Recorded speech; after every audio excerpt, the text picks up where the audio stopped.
Cuando el ser humano decidió vivir en comunidad, se establecieron relaciones en base a la costumbre. Antes de que existiera la escritura y por ende la ley, el hombre se acostumbraba a manejarse de una manera determinada y así organizaba su comunidad. Vamos a hablar de la fuente de derecho, costumbre. Imaginemos esas organizaciones antiguas, esas civilizaciones, para llamarlo de alguna manera antiguas, en que se distribuía el trabajo de acuerdo a las aptitudes de cada cual.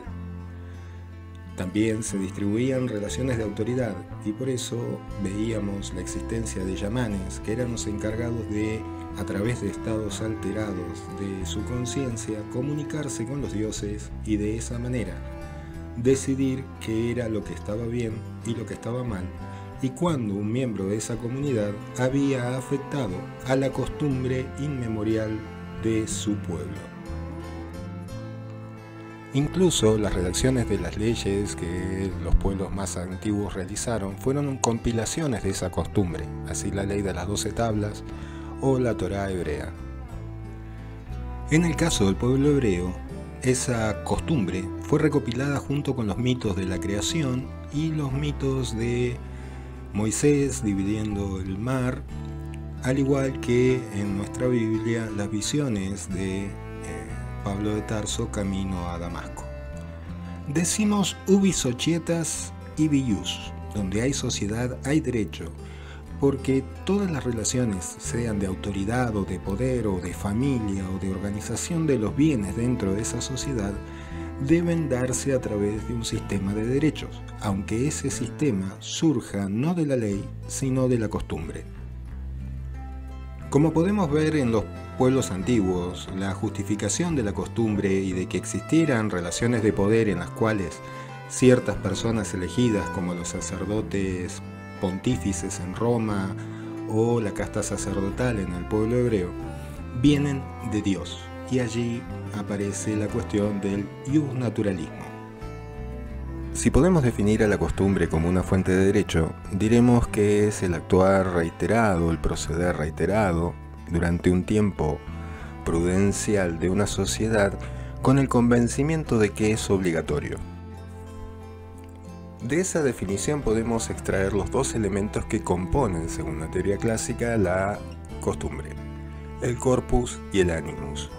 Un aspecto objetivo, el corpus, que es ese actuar reiterado en el tiempo, y un componente de animus, de alma, un elemento subjetivo, que es ese convencimiento por parte de los integrantes de una comunidad de que ese proceder es obligatorio. Así podemos distinguir dentro de la costumbre los meros usos sociales, las costumbres en general y la costumbre jurídica. Los usos sociales son aquellos que se practican dentro de una sociedad determinada, pero sus miembros no tienen la idea de que es obligatorio. Tal es el caso de la moda.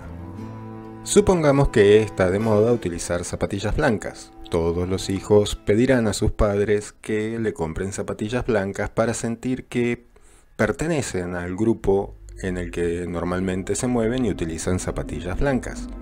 Todo padre dirá: si todos se suben al techo de un edificio y saltan, ¿vos vas a hacer lo mismo? Por su parte, la costumbre es aquella que, siendo violada por algún miembro de la comunidad, genera repudio social, pero no estatal. A ver, genera repudio social en cuanto una persona no saluda al ingresar a un lugar o, por ejemplo, no reza antes de comer. Todo ello puede generar un repudio que permanece en lo privado. Aquel que estaba dentro del lugar donde no saludé al ingresar no volverá a saludarme, o me mandarán a dormir sin comer si no recé antes de almorzar. Pero en ningún caso se convertirá en un delito. La costumbre jurídica, por su parte, tendrá una sanción para aquel que la incumple, devenida de una autoridad estatal o pseudoestatal, tal como ocurría con los yamanes o los sacerdotes pontífices en Roma. Así las cosas, la costumbre puede vincularse con la ley desde tres maneras diferentes. Una es siguiendo la ley o costumbre secundum legem, llenando una laguna legal como es la prater legem, o ir contra la ley en la costumbre contra legem. Esta última sería una costumbre derogatoria. En los tiempos modernos es la ley la que atribuye valor o le quita valor a la costumbre como fuente de derecho. Normalmente los códigos legales reniegan de la costumbre contra legem, prohibiéndola. Así ocurría con el Código Civil redactado originalmente por Dalmacio Vélez Arfiel. Prohibía la costumbre derogatoria. También prohibía en ese cuerpo legal la siembra o plantación de árboles a una distancia menor a 30 centímetros o 1 metro entre fundos linderos, sean urbanos o sean rurales. Lo cierto es que, la Cámara Civil de Roca estableció a través de la jurisprudencia que en nuestra región, el Alto Valle del Río Negro, por costumbre se dividían las chacras por acequias y alamedas. Por tanto, la costumbre había derogado la ley civil y, por tanto, no estaba obligado el vecino a talar los árboles que tenía como división de la chacra lindera. Eso demuestra que una costumbre no debe ser generalizada en un país.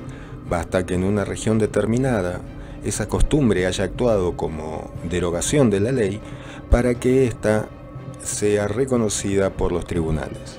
No se requiere una extensión territorial para que una costumbre sea considerada costumbre jurídica.